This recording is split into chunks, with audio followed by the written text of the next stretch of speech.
Et salut les bananes, aujourd'hui on se retrouve BTC face au dollar. Je sais pas pourquoi je vous appelle comme ça, mais je suis en forme, j'ai bien dormi. On va analyser ce petit BTC qui va dans le trade qui est pour le moment installé depuis, je me trompe pas, depuis le... Attendez, excusez-moi, je ne sais plus, ici depuis le 15 juin, c'est-à-dire qu'on montre ici à l'écran le trade qui avait été ici bien montré, tout simplement, c'est-à-dire la zone d'achat, le rebond avec le TP1, le TP2, le TP3 et le TP4, et en l'occurrence pour le moment on a bel et bien rebondi, TP1 prix, TP2 prix, on est presque au TP3, et bon finalement on peut dire quasiment au 4 TP4 si on va le toucher. Donc pour le moment tout se passe bien par rapport au trade, hein, vous voyez c'est bel et bien ça, avec le TP1, le TP2, quasiment le TP3 et le TP4, pour ma part on peut encore bien sûr avoir ce potentiel haussier pour finir le trade, le clôturer petit à petit, le stop ici en l'occurrence pour ce... Oui, je vais déjà très loin dans la technique là. On va en parler quand même doucement. C'est calme-toi, va pas trop dans le trade, va pas trop dans la technique. Après, on va d'abord faire la construction. Juste avant, je rappelle tout de même, c'est vrai que la chaîne a enfin un Discord, parce que c'est vrai que je montre en fait les plans partagés sur un Discord et certains peuvent se dire attends, il y a un Discord, il y a 55 personnes maintenant de connectées, il y a 200 personnes dessus, plus bientôt 300. C'est dingue, c'est incroyable. Mais si vous voulez bien sûr nous retrouver, vous pouvez. Dessus, vous retrouverez bien sûr tout ce qui est les directs, les rediffusions, les lives, etc. Donc ici, plein de vidéos qui ont été faites. On fait normalement 4 lives par semaine minimum. Ensuite également, il y a un forum comme à l'ancienne, c'est trop bien, j'ai trop adoré moi quand à l'époque on était sur les forums et qu'on parlait des cryptos et tout. Et donc c'est un peu la même chose, vous allez dans le forum ici, il y a quelqu'un qui a écrit il y a de ça une minute, c'est le BTC et le TUEV, et après vous aurez toutes les personnes qui bien simplement montrent leur plan, échangent par rapport à ceci. C'est vraiment fortement le TUEV, mais vous pouvez également parler d'autres choses si vous le voulez. Et il n'y a pas que ça, il y a aussi tout simplement les PDF, c'est-à-dire les PDF qui expliquent les vagues d'Elliott et également le PDF qui explique le money management et d'autres petites choses, mais on va pas aller trop loin dans l'explication. Si vous voulez nous rejoindre, pas de souci, vous allez sur le site qui se retrouve dans les commentaires et dans la description de la vidéo. Et là, vous aurez une souscription possible à maximum 30 € par mois, parce qu'après, c'est dégressif. Après, c'est 80 pour 3 mois. Après, c'est 150 pour 6 mois. Et puis après, on termine avec une année, 12 mois à 290. Vous voyez bien que c'est dégressif. Donc voilà, venez si vous voulez dire bonjour, nous retrouver en direct, etc. Apprendre plus rapidement également les TUEV, parce que du coup, vous pouvez poser des questions dans tous les sens et vous aurez des réponses, que ce soit par moi ou que ce soit également par les membres, qui sont finalement excellents. Il y en a beaucoup qui ont upgrade et qui, selon moi, n'ont même plus besoin de suivre ma chaîne et qui peuvent faire des analyses solo. Par exemple, dédicace à Cyril, pour donner un exemple parmi d'autres, mais voilà, c'est super sympa de faire des petites dédicaces et il va sûrement kiffer. Bon, du coup, où est-ce qu'on en est ? On va ouvrir ici tout simplement notre petit graphique. On est toujours, je rappelle quand même vite fait les grandes time frames, les grands décomptes. On est encore et toujours pour moi bien dans la grande 1 en rose, puis après la 2 à aller choper. Je montre quand même ici depuis le bottom aux alentours des 15 000. Alors je dis que c'est le bottom, je rappelle, on ne sait pas si c'est le bottom. Moi je pars sur un plan de trading où c'est le bottom parce qu'il faut bien trader à la hausse ou à la baisse ou être dans un plan neutre et se dire bon on touche à rien. Là maintenant on prend le billet haussier, c'est-à-dire où le bottom aurait été fait et donc on va favoriser pour des traders qui prennent du swing sur plusieurs semaines, plusieurs mois, des corrections pour choper le bas de la correction et ouvrir simplement des longs par après. C'est-à-dire que là, pour le moment, la 2, on l'attendait également depuis un petit moment. Ça faisait des semaines que je vous disais, les gars, on attend la zone des 50 à 61,8% de Fibonacci pour passer à l'achat, pour revendre beaucoup plus tard avec des TP qui vont chercher au moins les 48 000 $. Et c'est-à-dire que, grossièrement, comment est-ce qu'on fait ça ? Alors, je suis dans une toute petite time frame pour parler d'une time frame un peu trop grande. Donc, je suis en 4 heures pour parler ici d'un laps de temps qui se déroule depuis mars. C'est peut-être un peu petit, mais c'est pas grave, on va réussir à exprimer l'idée. C'est-à-dire qu'à ce moment-là, on le sait, c'est les statistiques et moi je ne joue que les stats. Il n'y a pas d'émotionnel, il n'y a pas de j'ai envie d'aller chercher ça, il n'y a pas de ça. Statistique, c'est quoi ? Une 2 va chercher 50 à 61,8% de Fibonacci à hauteur de 3 chances sur 4, c'est-à-dire plus précisément 73% d'écart. Donc, c'est bête, mais on attend. On les a pas touchés, je vous dis, on attend cette zone-là. Maintenant, on est dedans. Vous voyez ici, là, bien les petites bougies qui, d'ailleurs, je vais mettre ça de manière visible comme ça, elles sont dans les 50 à 61,8. Donc, là maintenant un premier palier d'achat qui a été positionné à la hausse, d'accord, sur les 50, et bien sûr il y a un deuxième palier d'achat qui est à attendre sur les 61,8. Il n'est pas dit qu'on va aller au 61,8, il n'est pas dit que du coup on va aller à 23 967. Malgré tout, si on devait y aller, on l'attend, on a un palier qui est là avec l'ordre ouvert, il va s'enclencher si on le touche, et par après, du coup, on aura tout le potentiel de ce trade avec les deux paliers de prix pour continuer à monter, vous le savez, pour retrouver les TP qui sont annoncés, en tout cas qui sont montrés par après. Maintenant que ça a été dit sur les plus grandes time frames, etc., le grand trade, on va peut-être pas en parler aujourd'hui, je pense que j'en ai beaucoup parlé dans la vidéo dernièrement, je sais plus il y a combien de jours, mais dernièrement, il me semble que c'était le centre du sujet. Maintenant, ce qu'on va faire, c'est analyser ceci. Alors, je m'étais emballé en début de vidéo, j'étais déjà en train d'expliquer le trade, etc. Il faut se calmer un peu, CMA. Premièrement, moi, je suis dans un rebond de X, là, d'accord, en grand degré. D'ailleurs, celui-là, je vais le mettre un degré un peu plus correct. Juste le degré en dessous, le millénium, ici on est mieux, et la C, c'est le sous-degré de celle-ci, donc on est OK. Donc ici, moi j'ai ma grande W, X et Y en blanche, donc je n'ai normalement pas fini ma pattern.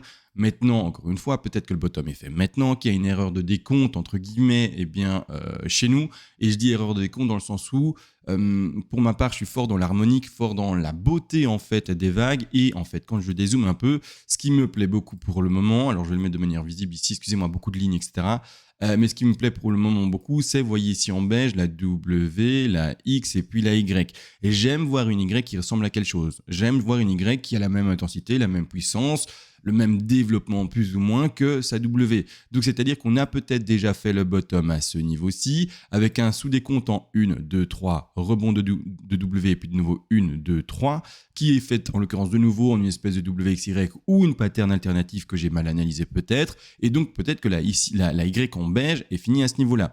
Donc ça veut dire que la 2 est peut-être finie à ce niveau-là. Malgré tout, là, encore une fois, c'est une question d'harmonie. Je trouve que si on regarde bien la ligne en beige, désolé, il y a beaucoup de choses à l'écran, mais si on arrive à la visualiser, je la trouve un peu courte par rapport à la W. Donc la X ici, je la trouve un peu courte. Donc je préfère en fait me dire qu'elle va faire une pattern plus agréable à voir. C'est vraiment une question d'appréciation. Physique finalement, vraiment de beauté, et donc vraiment je peux utiliser ce terme d'agréable par rapport à sa construction, et de cette manière là je me dis voilà, elle va faire quelque chose de similaire à sa W, pourquoi ne pas passer bien tout simplement sur une W rebond de X et terminer la Y pour vraiment avoir quelque chose d'harmonique et bien de séduisant même carrément, d'accord. Donc maintenant voilà pourquoi je passe dans cette pattern. Ici également, vous le savez probablement, comment est-ce qu'on a déterminé la zone d'achat, le rebond, les TP, etc. Ça c'est par rapport au sous petit décompte. Alors maintenant je remets ça ici en retrait, je vais mettre en retrait les vagues qu'on ne va pas aborder. Enfin en tout cas pour le moment on ne les aborde pas, donc je les mets en retrait de cette manière-là. Donc comment est-ce que ça se passe? Pour ma part, j'identifie ici le bas d'une W parce que A, B, C terminé, la grande W en blanche que j'ai mis en retrait maintenant, et là je commence une W en bleu. D'accord, X et puis Y. La zone d'achat, encore une fois pour la X, rien de compliqué. On avait vu d'ailleurs ça sur le forum, etc. Et même pendant les directs sur le Discord. Mais c'est-à-dire qu'en fait, ce sont les 123% à 127% de Fibonacci. Donc on va chercher ça. Et vous voyez bien, on tombe dans la box. On a vu le petit rebond, on a mis le rectangle vert de zone d'achat juste un peu après quand on a vu la confirmation des 123-127. Alors, la confirmation peut s'invalider et puis peut dump, mais il faut prendre un risque, il faut un peu visualiser dans quel degré on se situe plus haut, quels sont les potentiels, etc. Et pour ma part, comme je vous le disais, en fait, le développement juste avant, que je voulais pas mettre ma X plus tôt, etc. et pas finir en fait le bottom où on l'a fait, eh bien, de manière harmonique, je me dis, on est toujours dans la correction de X, je la veux plus longue, je la veux plus belle, je la veux plus séduisante.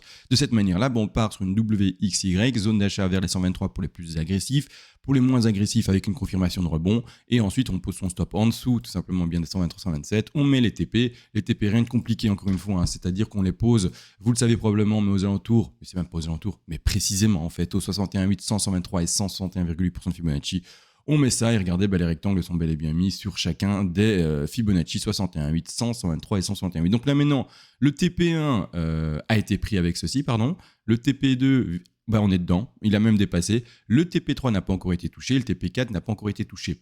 Pour notre petit trade, maintenant je peux enfin le dire, je peux le dire sans avancer de trop. Le stop pour le moment avait été déplacé assez de manière défensive vers les 25 200, 25 300.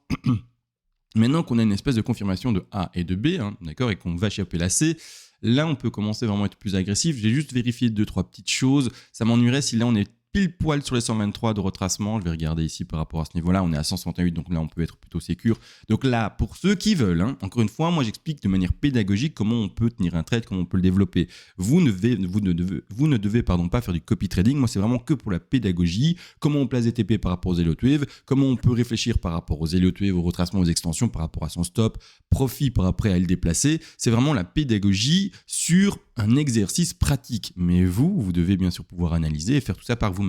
Mais non n'empêche, pour cette pédagogie pratique sur le cours du BTC, eh bien tout simplement déplaçons, en tout cas moi je le déplacerai dans cet exercice pratique aux alentours ici des 26 225 $. Pourquoi? Parce que clairement la baie semble être faite, la baie est faible, mais l'extension ici est beaucoup trop forte selon moi pour indiquer un sous-développement de baie qui irait voir plus profondément. Donc ce que je veux dire par là, c'est que pour installer par exemple une flat, alors allons chercher une flat, ici une flat par exemple, pas séduisant. pas séduisant, mais allez, mettons ça pour montrer l'exercice. Une ABC en flat pour aller chercher plus bas, seulement valider une B plus tard et puis aller faire sur une C. Personnellement, non. Pourquoi ? Parce qu'on a déjà atteint avec ce niveau-là, et bien tout simplement les alentours, comme je vous l'ai dit, des 161,8 de retracement. Et donc une flat qui va chercher ces 161,8 pour la B, c'est tellement plus rare que j'ai pas du tout envie en fait de le favoriser. Vous voyez ici la B. Donc non, j'avais pas envie, donc je me dis que non, on a déjà fini la B. Et là maintenant, on part en extension de C. À voir le décompte qu'on va faire là-dedans. On est en 4 heures, je laisse tout son potentiel pour continuer à monter.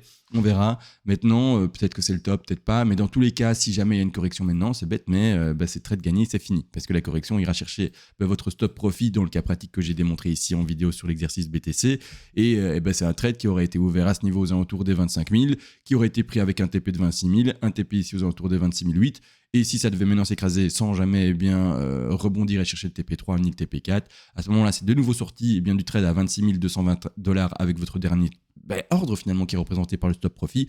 Et à ce moment-là, on aura un prix de vente moyen qui se situera ici aux alentours des 26 400, alors que la zone d'entrée en trade est aux alentours des 25 000. Donc très propre, beau petit bénéfice, et donc je vous le souhaite bien sûr, parce que maintenant c'est un trade qui ne peut plus être perdant. D'accord ? Donc ça, c'est expliqué pour les sous-petits décomptes. On est à combien de minutes ? On est à 11 minutes, c'est déjà pas mal, j'ai dit pas mal de choses. Qu'est-ce que je dois ajouter ? Alors je réfléchis vite fait, est-ce que j'ai tout dit ? Oui, non. Si j'ai tout dit, autant mettre stop, ça sert à rien de faire 3 heures, mais j'ai envie d'être très complet, très pédagogue. Et après, c'est bête, mais on finira la vague et on terminera normalement avec un dernier plus bas. Je n'invite pas à shorter personnellement, faites ce que vous voulez, mais on est déjà dans une zone qui a été touchée, les zones d'achat principales, etc. On est vraiment peut-être maintenant sur le bottom en termes de time frame 4 heures par rapport à ce mouvement qu'on a devant les yeux. Donc, shorter, vous pouvez toujours, mais vous devez être avancé, je rappelle, ceux qui sont un peu néophytes, qui ont cette maturité de se dire « Bah oui, je suis pas non plus le plus grand des pros ». Shorter un marché qui a déjà tellement baissé et qui se retrouve dans la zone d'achat, peut-être pas, d'accord ? Attendez plutôt les corrections et de trouver, comme on le fait maintenant, c'est-à-dire des zones d'achat quand on tombe dedans pour après continuer à suivre la tendance. Alors je sais également, c'est un peu précoce de dire que la tendance est déjà haussière, mais il faut prendre un moment un choix, une décision. Vous prenez la décision que vous voulez. CMA, il est passé boule sur le marché. Si vous voulez rester bear et vous dire qu'on va aller à 12 000, 14 000 ou même plus bas, vous pouvez, bien sûr. Et alors, vous tradez d'une autre manière. Là, encore une fois, c'est pour l'exercice aujourd'hui. C'est pour montrer comment on travaille le graphique, etc. Et dans un plan de contexte boule, voilà comment ça se passe. Bon, là, je pense que j'ai tout dit. On se retrouve pour ceux qui veulent, bien sûr, sur Discord. Pour les autres, on se retrouve à la prochaine. Et sur ce, les gars, ciao.